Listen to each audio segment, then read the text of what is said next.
WestJet announced a couple of weeks ago a significant change to its group by shutting down its low-cost arm, Swoop, and looking to integrate it fully back into the mainline brand. WestJet first announced Swoop to further disrupt the Canadian market by bringing low costs to consumers in markets right across the country.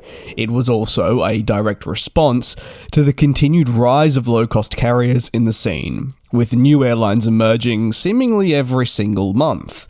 The fleet of 737s, which included the 737-8, part of the MAX series, operated across a host of destinations.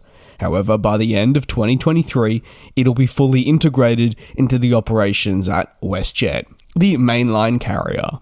WestJet's CEO explained that the group was confident in their decision to close the brand and integrate it with the mainline, following a long-standing dispute with pilots regarding the pay and working conditions. It's a decision that almost led to a mass walkout a few weeks ago, and would have grounded WestJet flights across the country in what would have been their biggest weekend of the year. Following an agreement announced on the 9th of June between WestJet and the ALP, the Airline Pilot Association, a decision that the low-cost unit would close came to fruition. ALPA, just in case you were wondering, represents WestJet and Swoop pilots, and therefore a contract being signed to really ease the tensions probably would have seen Swoop shutting as the only solution to get this over the line. And sometimes as a business, it's a decision that has to be made. Swoop employees are said to move towards WestJet, meaning they won't lose their positions, and the existing route network will continue through October 28th. The time frame that the airline anticipates a complete transition will be concluded by, although this is subject to change given many external factors. Ultimately, it's a decision that further shakes up the Canadian aviation industry with the removal of another low-cost unit, which has been through quite its fair share in recent years. And that can be said for the wider Canadian industry, whether it be related to incoming airlines or outgoing ones, alongside major expansions in both fleets and routes.